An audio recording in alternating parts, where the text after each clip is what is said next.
Aya hiji raja pagawean unggal poenana teh tegenah sare, tegenah cicing, guling gesahan we hirupna teh. Hiji waktu manehna ameng ka payunan istana. Ningali aya tukang kebon nyegrek tibra sare menika genah cek raja. Nah ari aing sare dina tempat anu genah, bet men guling gasahan ni teu genah wae. Akhirna eta raja manggil wae penasehatna. Penasehat, hampura cenah kuring teh rek nanya. Nah aya naon paduka raja? Kuring teh tegenah sare wae, tegenah cicing wae akhir-akhir ieu teh. Dan ningali tukang kebon meuni genah eta sarenana teh. Tika tibra nyegrek handapeun tatangkalan. Nah ari kuring di kamar anu sakieu genahna. Ari penasehat da geus ka irong geus ka tengali. Cek penasehat teh paduka raja, anjeun teh ngagaduhan panyawat. Naon cenah panyawat kuring teh? Cek raja. Panyawat anjeun teh nyaeta panyawat 100 dirham. Raja ngahulang, naon maksudna penasehat 100 dirham teh? Pokona mah ayeuna mah raja mah wadahan dirham kana kotak lobana teh 88 dirham. Entos kitu tulisan we di luhur kotak tana teh 100 dirham. Heg we kunci. Ari geus kitu, tah geus kitu mah anterkeun we ka jelema anu nyegrek sare tadi, tukang kebon teh. Akhirna eta raja nurut we ka penasehat. Da kudu nurut ari ka penasehat mah.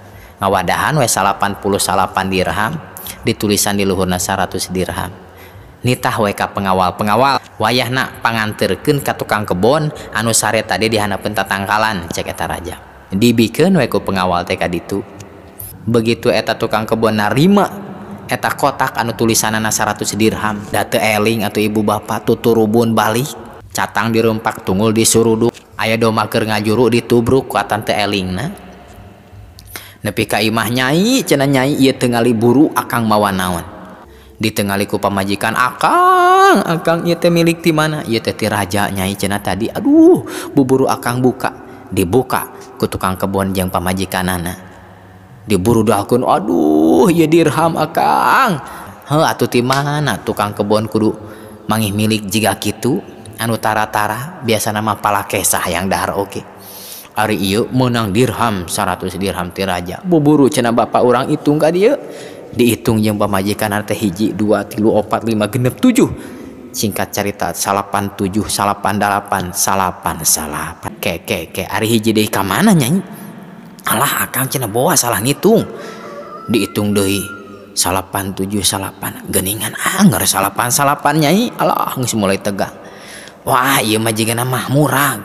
Da geus peuting corongan ka hanapeun meja eueuh. Wah ieu mah salah ngitung akang. Teu mungkin. Hitung deui. Dihitung deh 1 2 3 4 5 genep tapi ka 87 88. Anger eueuh keneh kumaha ieu geus mulai stres ta ibu. Geus mulai stres eta jelema. Dikotek tak kabeh di hanapeun kursi, hanapeun risbang, hanapeun meja eueuh ka ditu ka dieu. Wah curiga dikorupsi cenah ieu ku pengawal. Ceuk pamajikan teh, "Susul pengawalna." Susul tanyakeun ka pengawal. "Nu bener cenah mana ieu mikeun ka urang?" "Naon ceuk pengawal teh?" "Geuningan eueuh hiji deui." "Naon sia nuduh ka ieu?" Deur pasti ajeng pengawal teh kapapuket gara-gara nuduh ka pengawal. Ai pengawal da teu rumasa atuh. Kacaritakeun raja. Ninga ka isuk raja, penasehat cenah anteur kaula. Mohon cenah hayu anteur ka mana? Urang ningali tukang kebon, mana teuing ayeuna teh keur bararungaheunana jeung pamajikanna di imah. Da geus dibere milik sakitu lobana. Singkat carita raja teh dugi we ka imah tukang kebon. Pas ditengali teh keur saletres, ibu keur saletres. Cek raja kunaon cenah ieu jelema teh apan boga milik sakieu gedena. Nah jadi saletres kieu. Cek penasehat eta paduka raja. Salama ieu teh anjeun teh model kitu. Milik anjeun teu kurang, harta bana teu kurang, kaayaan teu kurang. Tapi anjeun loba sangsara gara-gara mikiran hiji anu eueuh dina diri anjeun. Boga tanah 10 hektar harta 7 turunaneun moal imeun tapi kurang we jeung kurang mikiran gunung anu can kaleg-leg. Kitu hadirin.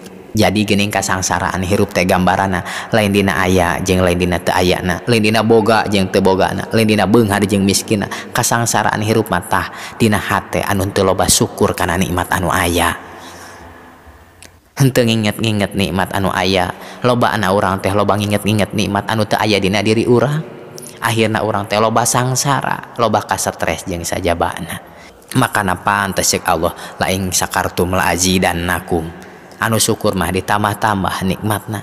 tah nikmat hatena nikmat hirupna anu ditamatawa ku Allah teh nu sangsara mah tah gara-gara loba kupur kana nikmat anu aya.